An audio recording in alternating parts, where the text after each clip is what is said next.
جہنم رسید ہوا، جہنم کا لفظ موجود ہے، جہنم رسید ہوا. یہ شاہ عبد الحق صاحب نے لکھا. علامہ ابن حجر اسقلانی کا حوالہ کل بھی پیش کیا تھا. یہاں پر میں امام زاہبی کا ایک حوالہ پیش کرتا ہوں.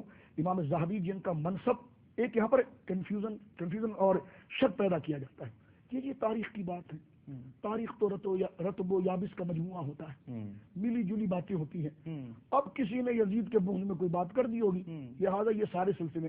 لیکن یہ وہ شخصیات جو میں نے آپ کی خدمت میں ذکر کر رہا ہوں کہ تاریخ ان کی تحقیق کے بغیر معتبر نہیں ہوتی. واہ واہ واہ واہ.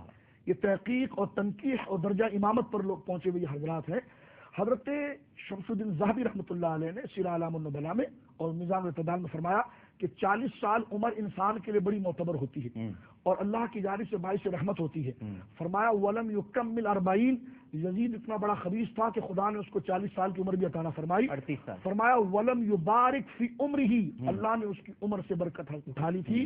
کانا خبیثا ناصبا جلفن.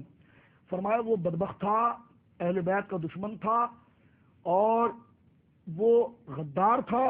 اور یہاں تک کہ شاہ فرمایا کہ ولیس بأہل. مثال کے طور پر آپ نے بڑے بڑے بزرگوں سے ملاقات کی ہوگی، شاید میں نے ان سے نہیں کی، لیکن آپ اگر کسی معتبر بزرگ کا حوالہ دیں مجھے تو دینی رشتہ اگر میرا آپ سے ہے، کوئی جاؤ حشمت یا آپ کی گوئے کے مرتبے کے حوالے سے نہ ہو، دینی رشتہ ہو، تو میں بڑھ کر آپ کے پاس آؤں گا اور کہوں گا ڈاکٹر صاحب آپ ان کے پاس کب گئے تھے؟ بالکل صحیح. اس وقت وہ کیا کر رہے تھے؟ ان کی خدمت میں کون بیٹھا ہوا تھا؟ اور قبلہ ڈاکٹر صاحب آپ نے ان سے کیا سنا تھا؟ یہ روایت لینے کا انداز ہوتا ہے. یعنی ہر ایک اور معتبر شخص سے روایت لی جاتی ہے. جی.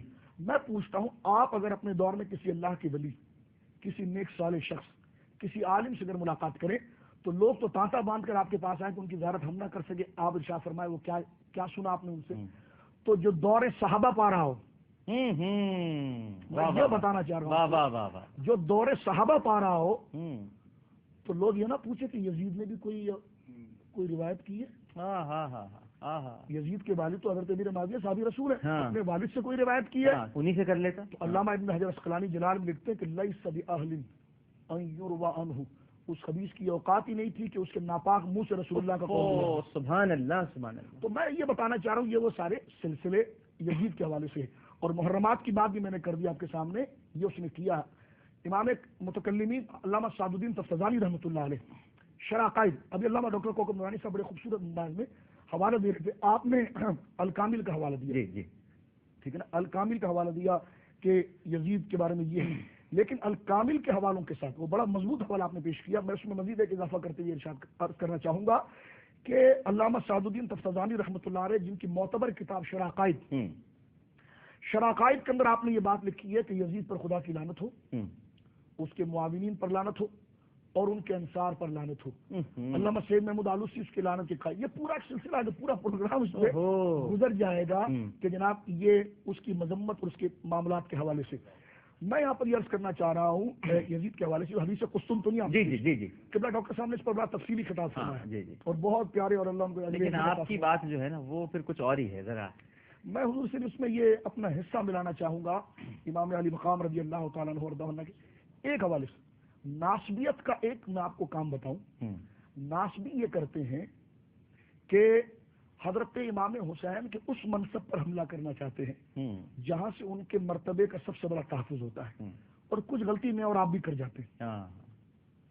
ہم بینر پہ لکھتے ہیں نواسہ رسول، سبیل پہ لکھتے ہیں نواسہ رسول، تقریر میں کہتے ہیں نواسہ رسول. یہ بہت بڑا وصف ہے، لیکن ایک اس سے عظیم وصف جو اس میں مزید چار چاند لگاتا ہے وہ صحابی رسول.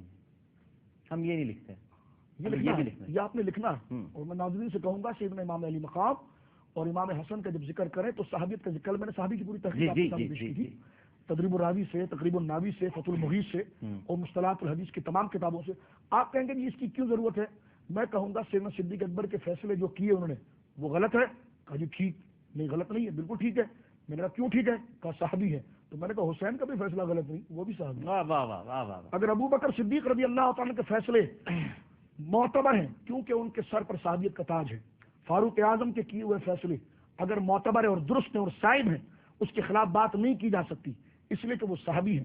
حضرت سیدنا عثمان غنی ذو النورین رضی اللہ تعالیٰ عنہ وارضاہ عنہ کے کیے ہوئے فیصلے بالکل درست ہے، اس پر تنقید نہیں کی جا سکتی. تو اس صف کے اندر امام حسین بھی کھڑے ہوئے ہیں. تو یزید کے لیے نکلنا اور کربلا پہنچنا اس پر تو سرے سے کوئی بات نہیں ہو سکتی کہ جب حضرت ابوبکر کے فیصلے پہ بات نہیں ہو سکتی تو حسین کے فیصلے بھی واہ واہ، کیا بات کیا. یہ ایک پراپر چینل ہے صحابیت کا. اور صحابیت کی شرط میں یہ سب برابر ہے. اور امام حسین کیسے صحابی ہیں؟ ڈاکٹر صاحب نے بھی ذکر کیا تھا اور میں بھی عرض کر رہا ہوں کہ ہمارے علماء نے بلوغیت کی شرط کو باطل کیا ہے کہ صحابی کے لیے بالغ ہونا شرط نہیں ہے، بلکہ من نظر النبی او نظرہ النبی، جس نے نبی کو دیکھا وہ بھی صحابی بنا اور جس کو آقا دیکھ لے وہ بھی صحابی. واہ واہ واہ. تو جو گردنوں پر بیٹھے سینوں پر آئے یہ تو کہاں پہنچ گیا. یہ کتنا بڑا رتبہ ہے. میں یہاں پر جو عرض کرنا چاہ رہا ہوں حضرت امام حسین کی صحابیت کی انفرادیت یزید سے تو کوئی روایت نہیں آئی، لیکن امام حسین رضی اللہ تعالیٰ عنہ سے سنن ابن ماجہ میں روایتیں موجود ہیں. مسلم امام احمد کے اندر امام احمد بن حنبل نے جب مسند بنائی تو میں طلباء سے کہوں گا کہ اٹھا کے دیکھیں مسلم امام احمد کو، اس کے اواخر کے جلد دیکھیں، وہاں پر مسند اہل بیت پوری باندھی ہے اور اس میں تمام اصحاب رسول اہل بیت پاک کی انہوں نے روایتیں وہاں پر نقل کی ہے. حضرت بریک پہ تو نہیں جانا؟ نہیں جی میں بریک نہیں. حضرت امام حسین رضی اللہ تعالیٰ عنہ کی انفرادیت صحابیت میں کیا ہے سنیے آپ. ہمارے علماء نے صحابی کی تعریف میں 3-4 اشکال پیدا کیے، لیکن اجماعی موقف آگے ہے. ایک تو یہ کہ جو حضور کے پاس جائے تو ایمان سے جائے گا تو صحابی ہوگا، تو ایمان تو شرط اصل ہے، لیکن وہ صحابی کہلائے گا کب؟ تو فرمایا جب کہلائے گا کہ جب یہ، بلکہ یہ تعریف معتبر نہیں ہے لیکن پھر بھی غیر معتبر تعریف پر بھی حسین صادق آتے ہیں، اور جو اجماعی تعریف ہے اس پر تو صادق آتے ہیں. میں کہتا ہوں اگر وہ تاریخیں بھی لو تب بھی امام حسین کی صحابیت واضح ہو جاتی ہے، اس لیے کہ ہمارے علماء نے لکھا یہ بات علامہ ابن حجر اسقلانی نے کہ صحابی اس کو کہیں گے جو حالت ایمان میں حضور کے پاس جائے اور تتبع یعنی اطاعت اور اخذ علم کی نیت سے جائے. یہ شرط لگائی انہوں نے. اور پھر دوسرے نے لگایا کہ کوئی حدیث روایت کرے یا جملہ روایت کرے، بلکہ توسع کیا محدثین نے فرمایا یہ دونوں شرطیں باطل ہے، بس حضور دیکھ لو تو صحابی بن جائے گا. لیکن میں کہتا ہوں یہ جو پہلی جو روایت ہے جو شاذ ہے تعریف، اس میں بھی حسین صادق آتے ہیں کہ حسین اگر نانا کے سامنے صفوں میں کھیلتے بھی رہے تو ان صحابہ کی صف میں پہنچ گئے کہ جن صحابہ کو حضور نے اپنی تعلیم دی. جس علم کی صف میں ابو بکر کھڑے ہوئے ہیں اس علم کی صف میں حسن و حسین بھی کھڑے ہوئے ہیں. جامع ترمذی کی صحیح حدیث ہے، اس کو میں لے رہا ہوں. جامع ترمذی کے اندر فضائل اہل بیت میں روایت آتی ہے، رسول کریم فرماتے ہیں اللہ نے مجھے انبیاء پر دیگر چیزوں پر فضیلت دی ہے، تو اللہ رب العالمین نے ہر نبی کو اس کی مشاورت کے لیے، اس کی علمی تشریفی کے لیے، اس کے علم کو آگے پھیلانے کے لیے جید عقل سلیم رکھنے والے اور جدت فکری رکھنے والے فطرتی علماء کا شعبہ ایک ان کے ساتھ دیا ہے جو اس کے نجیب اور رقیب ہوتے ہیں. فرمایا ہر نبی کو اللہ نے 4 دیے، مجھے 14 دیے ہیں. حضرت مولا علی سے روایت ہے، مولا کائنات پوچھتے حضور کون؟ فرمایا پہلے میں، بعد میں یہ 2 میرے بیٹے. میں اب دیکھیں کتنا بڑا رتبہ دیا جا رہا ہے. 2 بیٹے، یہ 2 بیٹے. پھر کون؟ ابو بکر، عمر، عثمان، عبداللہ بن مسعود، ابو ذر غفاری، حضرت جعفر ابی طالب، علی تو یہ 14 صحابہ کے نام لیے ہیں، جس میں سے اپنا نام اور حسنین کریمین کا نام پہلے لیا. شاہ عبد الحق محدث دہلوی کی بڑی معتبر شرح ہے اشیۃ العلماء. اشیۃ العلماء اس کے تحت انہوں نے لکھا، فرمایا یہ جو 14 گنائے گئے نا ان جیسا روئے زمین پر کوئی ہو ہی نہیں سکتا.